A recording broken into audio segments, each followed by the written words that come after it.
Phonology, phonetics versus phonology now. Each language has their own sound system and unique patterning of those sounds. For example, the sound system of Dravidian languages has retroflex sounds, but English and Indo-European language does not have them. Phonology is a branch of linguistics which deals with this distribution, variation, and the grouping of patterning of sounds.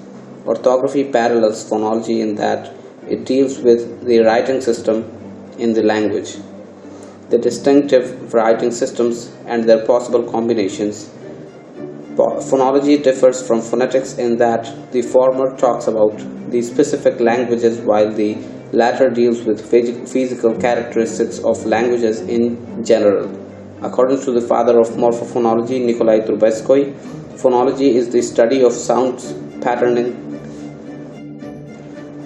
Wait, I'll tell you what Nikolai Trubetskoy said. So, phonology is the study of sounds pertaining to the system of a language, and phonetics is the study of sounds pertaining to the act of speech. Now talking about the general concepts. So the first is the concept of phoneme, phone and allophone. Phonemes are defined as the smallest distinctive unit of a language. Jan Boudin de Courtenay, a 19th century Polish linguist, introduced the concept of phoneme in 1876. A phoneme is an abstraction of set of speech sounds. It provides an underlying representation while the speech sounds or phones provide the surface representation. The term distinctive in the definition of phonemes means that phonemes are contrastive. That is, when one phoneme is substituted by another, it causes a meaning change. The term distinctive in definition of phonemes means that phonemes are contrastive. That is, when one phoneme is substituted by another, it causes a meaning change. Phonemes are commutable and are said to be in parallel contrastive distribution. Two sounds are said to be in parallel distribution if both the sounds can occur in the same structural slot. For example, pa and ka are two different phonemes, and they are in parallel distribution as they can occur in the slot following s in spin or skin, resulting in the formation of such words like spin and skin respectively. Now tell me about contrastive distribution. Contrastive distribution, two sounds are in contrastive distribution if they occur in the exact same environment, causing a change in the meaning. For example, pa and ba. Parallel distribution, two sounds are in parallel distribution if they cannot occur in the same environment. For example, pa and pa. Defective distribution now. So defective distribution, the distribution of a sound is defective when it does not occur in some environments where phonetically similar sounds may occur. For example, ha and ang. Phones are the smallest unit of sound in human languages. They are the physical segments. A phoneme may correspond to two different phones. Now tell me about allophones. Allophones are the non-distinctive variants of phonemes. Allophones are mutually exclusive, that is, they are in complementary distribution. The allophones of a single phoneme do not occur in the same phonetic environment. They are different, concrete, phonetic realizations of the same phoneme. Allophones are phonemically the same but phonetically different. For example, pa and fa are the allophones of the phoneme pa. Pa occurs initially in the word pin, where pa cannot occur, and pa occurs after s in spin, where pa cannot occur. It cannot be spin. It can be spin. Now, environment. An environment is a special structural slot where a sound can occur. Now tell me about minimal pairs. Well, a minimal pair is a pair of words that differ only in one sound unit. For example, lip and sip, kin and tin, etc. It is a way to determine whether the sounds are distinctive or not. Now, free variation. Free variation is generally defined as the phenomena of two more sounds appearing in the same environment without a change in meaning and without being considered incorrect by the native speakers. It means that if an allophone freely varies with another allophone of the same phoneme, they are said to be in free variation. The most celebrated example used for defining free variation is the following. Tha and tha are the allophones of tha and are in free variation in the word cut as both cut. So tha and tha are allophones of tha and are in free variation in the word cut. It can both be said as cut and cut. They are non-contrastive and acceptable. So that's an example of free variation. Now, economy. The term economy in general means gain, thrift, less burden, saving. It is defined as the rule for good administration. This concept is very much relevant in linguistics too. Language as a whole is very much balanced, though it is open to constant shifts and changes. This balancing is taken care of by economy.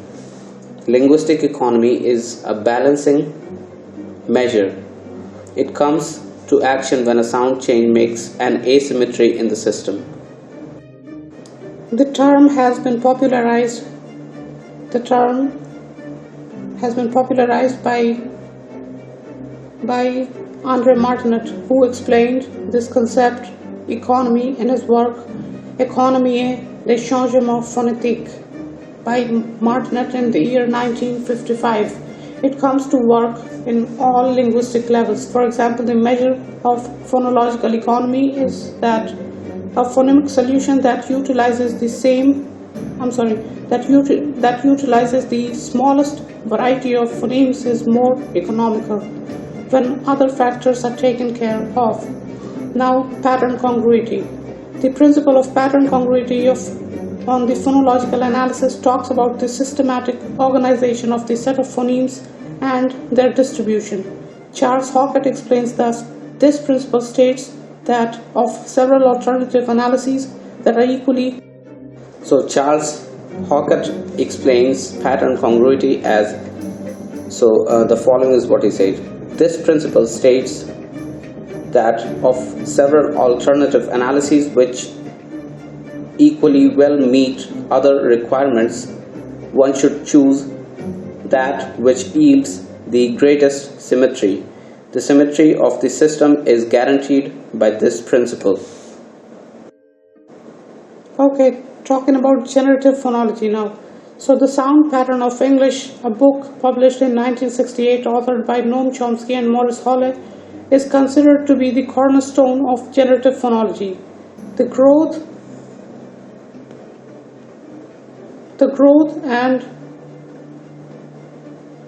and development of phonology cannot be analyzed aloof from the development of the whole discipline. The movements in phonological theory and linguistic theory developed hand in hand with the changes in the philosophy of science. The views about the nature and function of science at the period caused to mold the linguistics practices of that time. Positivism, empiricism, and logical positivism were the most influential philosophical schools throughout the 20th century. Empiricism is the oldest of this, and its fundamental claim is that all human language has its origin solely in. So positivism, empiricism, and logical positivism were the most influential philosophical schools throughout the 20th century. Empiricism is the oldest of this, and its fundamental claim is that all the human knowledge has its origin solely in human senses. Positivism was a later tradition with its origin in the 19th century works of Auguste Comte and Ernst Mach. Its goal was to erase the misguiding influence of metaphysics, souls, gods, and so on the scientific practices. Positivism as a theory of science and empiricism as a theory of origin of human knowledge fit together well to motivate a conception of linguistic practice in which the most important thing a linguist could do was to field work with informants. Structuralism marked a rupture with classical philology, descriptive linguistics, comparative analysis, and diachronic thought. The term structuralist has been used to indicate several traditions in linguistics. Firstly, the European structuralism, which emphasized on sign, markedness, and systems of opposition, started with Saussure and continued with the Prague school. Secondly, American structuralism held the view that one could identify the distribution of phonological and syntactic items and thus can arrive at an analysis of a language. Structuralist phonology in general was taxonomic and not explanatory. The model of generative phonology adopted in the book The Sound Pattern of English is based on the combined notions of rule and representation coupled with the idea that rules apply to underlying representations to yield derived representations.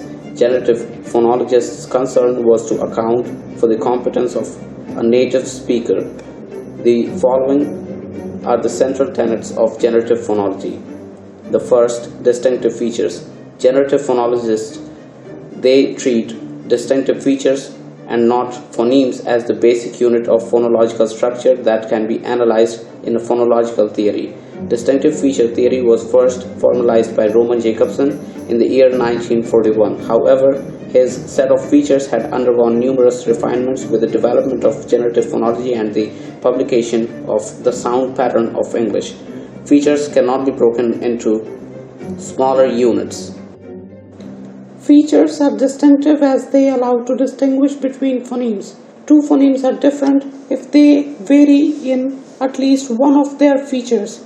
Features are binary. All phonemes either have plus or do not have minus a feature, like plus voiced, minus voiced. Proponents of the distinctive feature theory held the view that phonemes are stored in the brain as bundles of features. The use of distinctive feature minimizes the redundancy in phonological analysis. An appropriate feature ideally fulfills the phonetic function and they define natural classes. A natural class of sounds in a language consists of those sounds which share certain distinctive features. Such natural classes of sounds often pattern together in similar ways. Features are defined in the phonetic terms of articulation and acoustic terms. Some important features. Tell me about the important features. Some important features are discussed below the distinctive features. The first is plus minus syllabic. It talks about the role played by a segment in a syllable. Vowels are plus syllabic while consonants are minus syllabic. Second is plus minus consonantal. It refers to the constriction of the vocal tract. Obstruent, trills, liquids and nasals are plus consonantal while vowels and glids are minus consonantal. The third is plus minus approximant. Vowels, glids, and liquids are plus approximant as they are produced with open approximation. Nasals and obstruents are minus approximants. The fourth is sonorants, plus minus sonorant. This feature indicates the resonant quality. Vowels, glids, liquids, and nasals are plus sonorant. The fifth is plus minus continuant. Sounds that are produced with the air passing continuously through the vocal tract. This feature distinguishes fricatives, plosives, and affricates. Fricatives are plus continuants and plosives and affricates are minus continuants. Now talking about the sixth feature, so that's plus minus nasal. This is dependent on the position of velum. All nasals are plus nasal and all oral sounds are minus nasal. The seventh is plus minus strident. This feature applies to the obstruents only. In the production of stridents, the outgoing air hits on the teeth and uvula causing the production of a friction noisier than usual. Only affricates are plus strident. The eighth feature, which is plus minus labial. Bilabials and labiodentals are plus labials. Ninth feature, plus minus coronal. Coronals are the sounds produced with the tip or the blade of the tongue. The 10th is the plus minus dorsal feature. So dorsal sounds are produced by raising the dorsum of the tongue. Now, levels of phonological representation. The sound pattern of English made a clear distinction between the two levels of phonological representation. The first being the phonological or phonemic representation as the underlying representation, which indeed is a psychological reality. This level indicates the patterning of the features that is assumed to happen in human mind and hence underlies the surface form. In this level, the entire redundant phonetic features are stripped away. Those features were then supplied by phonological rules which yield a derived level of representation known as the systematic phonetic level of representation. The second level, the phonetic representation, is a realization of the former phonological representation.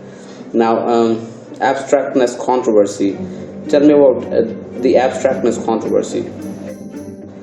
So linguistics, after the publication of the epoch-making work, The Sound Pattern of English, has witnessed numerous debates about the nature of phonological representation. This naturally exposed the phonologists' disagreement regarding the degree of abstractness that is permitted within phonology.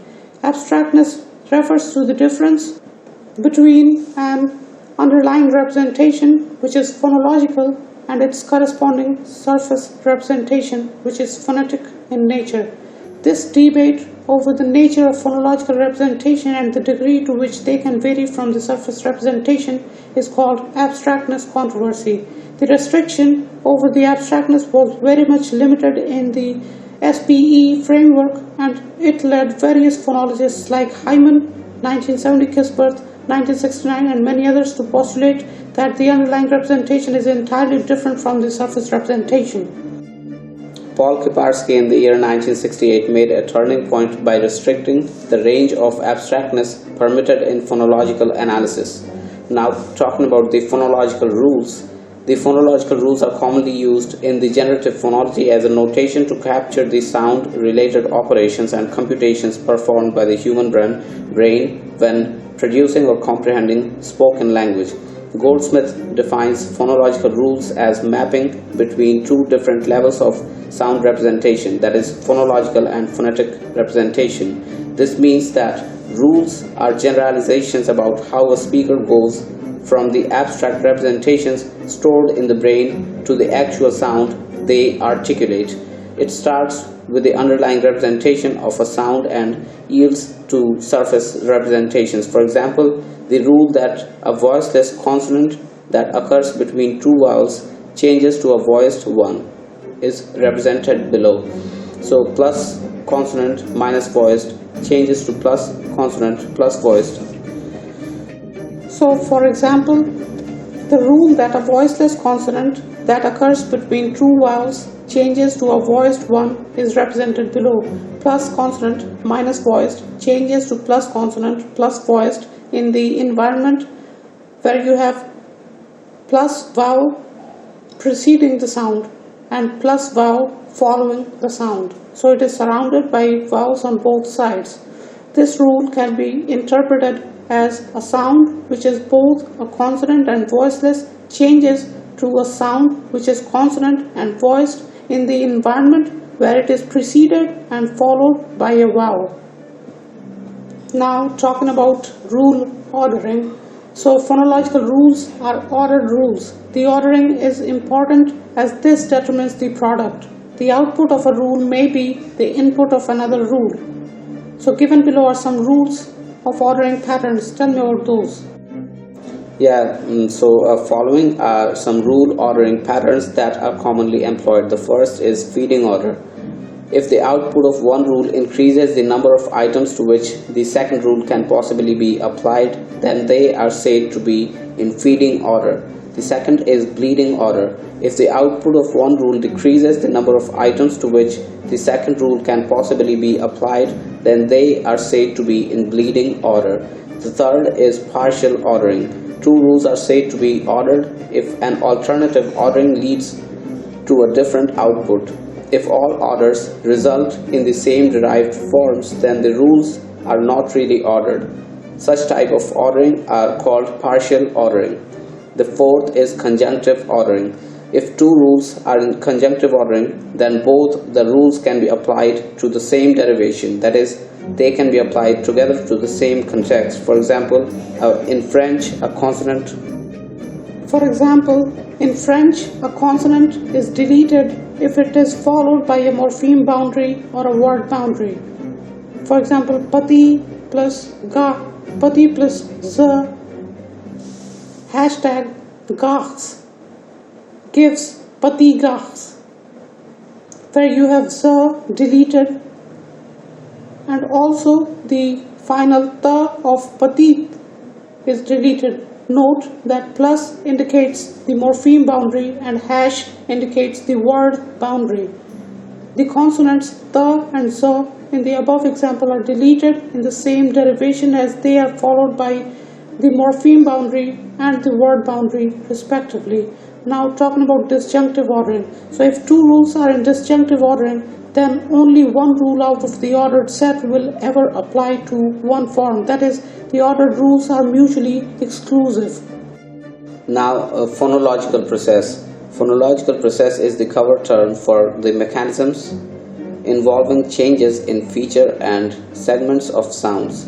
Phonological processes involving changes in features are of two types: those involving a change in the place of articulation and those involving a change in the manner of articulation. Listed below are the processes that cause a change in the place of articulation. The first is labialization. Labialization is a secondary articulation process. Labialized sounds involve the lips while the remainder of the oral cavity produces other sounds. For example, kota, fort changes to quota, fort in Kannada. Putti, child changes to putti, putti in Malayalam. Now the second is palatalization, second phonological process. Tell me about that.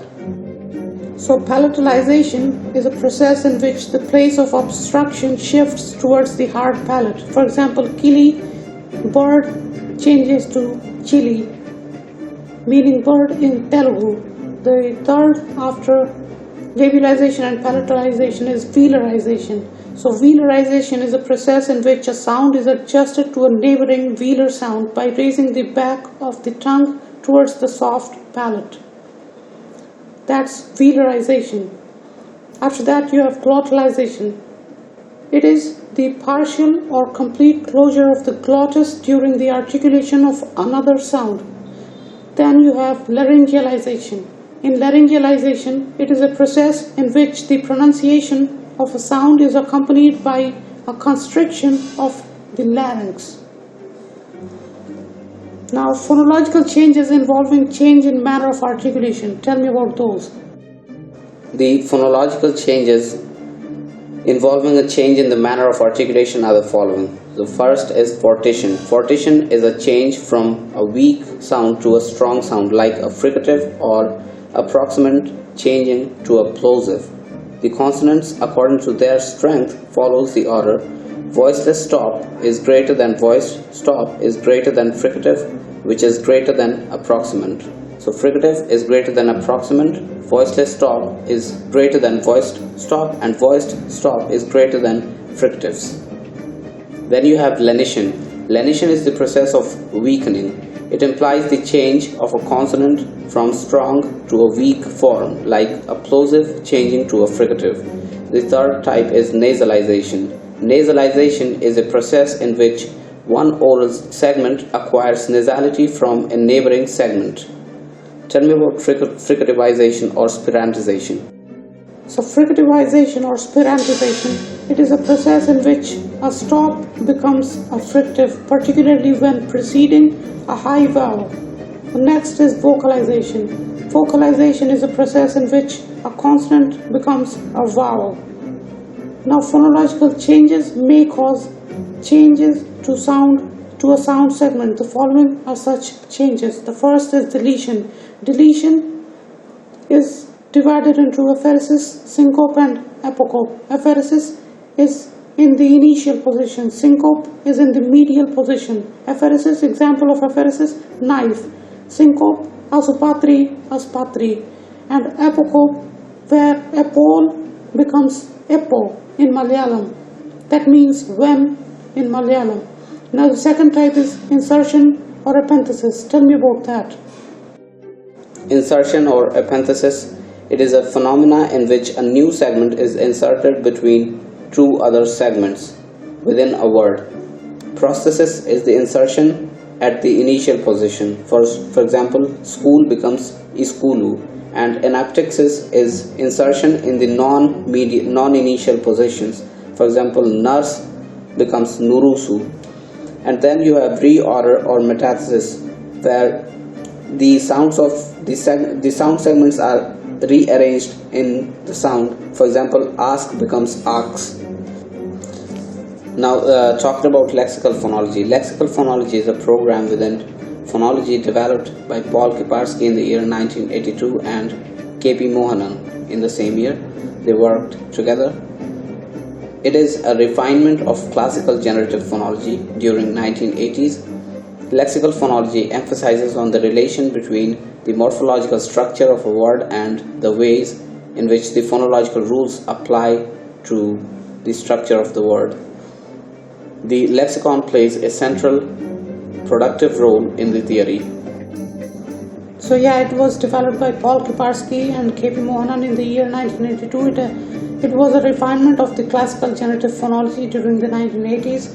Lexical phonology emphasizes on the relation between the morphological structure of a word and the ways in which the phonological rules apply to it. To the structure of the words. The lexicon plays a central productive role in the theory. In this framework, phonology of a language was divided into two lexical components: the lexical phonology and the post-lexical phonology.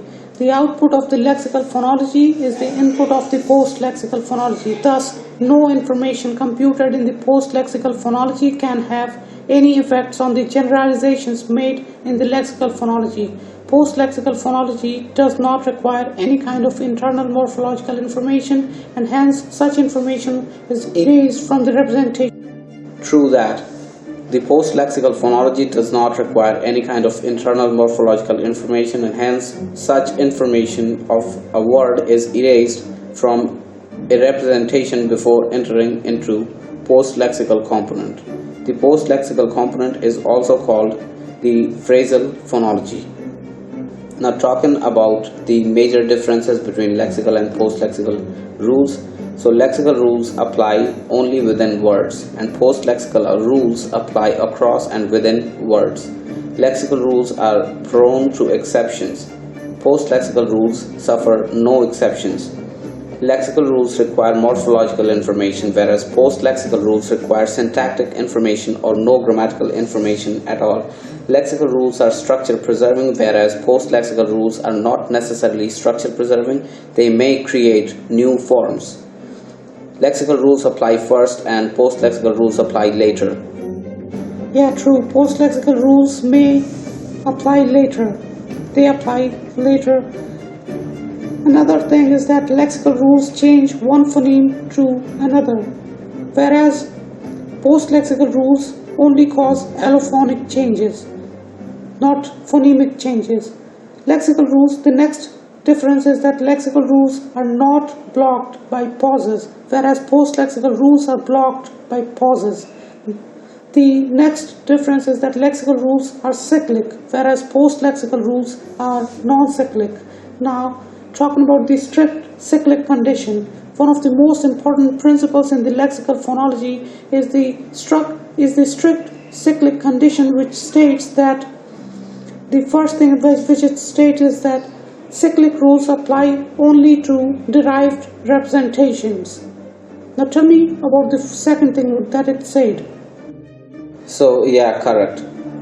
The cyclic rules apply only to derived representations. The second thing is that a representation for is derived with respect to rule R in the cycle J if for meets if for which is the representation, if it meets the structural analysis of the rule R by virtue of a combination of the morphemes introduced in cycle or the application of phonological rule in the cycle.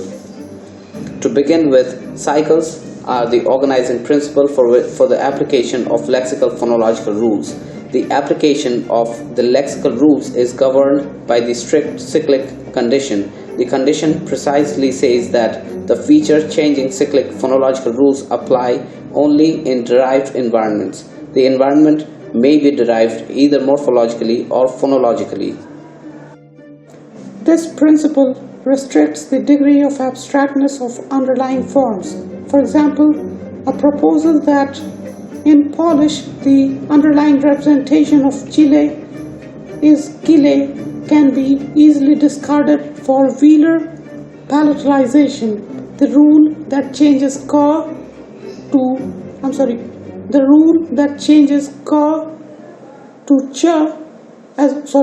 to ka is cyclic and feature changing. It changes ka to cha. Chile becomes Chile. So it is cyclic and it is feature changing. However, SCC insists that feature changing cyclic rules can only be applied in derived environments. Thus, the abstractness of underlying form is restricted. Well, now talking about the autosegmental phonology. Autosegmental phonology is a theory of non-linear phonological representation which was developed in response to the challenges faced in developing a theory adequate for tone. The pioneer of this framework was Goldsmith in the year 1976. He proposed the autosegmental phonology in the year 1976. In this framework, phonological representation consists of parallel tiers of phonological segments both tonal and segmental. These tiers are linked to each other by association lines that indicate how the segments on each tier are to be pronounced at the same time. Elements on each tier are called autosegmentals. Autosegmentals are sequentially ordered. They behave simultaneously only if they are linked with association lines. All the tiers remain independent throughout the derivation. The tonal tier does not merge with the segmental tier at any point. Anne Clements and John McCarthy contributed to the further growth of this program. Now talking about the optimality theory. So optimality theory was introduced by Alan Prince and Paul Smolensky in the year 1993 as a framework for linguistic analysis. The theory was later expanded by Prince and John McCarthy in 2001. It proposes that the observed forms of language arise from the interaction between conflicting constraints. Until the introduction of optimality theory, linguistic patterns were accounted through sequential application of transformations to the lexical entries. In optimality theory, the output is chosen through competitions with other candidates. Optimality theory sets up a basic dichotomy between the operational component, that is, the operations that transform an input to output. So it sets up a basic dichotomy between the operational component of the grammar and the constraint component, that is, the constraints on the output structure. The operational component, called gen, constructs a set of candidate output forms that deviate from the input in various ways. The constraint component, called the eval, selects a member of this set as the actual output of the grammar. The constraints that are meant to act upon the potential output candidates are ranked. If the first candidate of the set violates a constraint that is ranked first in a lesser degree than the second and third candidates. So if the first candidate of the set violates a constraint that is ranked first in a lesser degree than the second and the third candidates, then the first candidate is considered as the optimal one. G-vals are universal, but the ranking of the constraint is different for different languages. The strongest hypothesis in optimality theory is that the constraint ranking is the only thing in grammar that is language particular.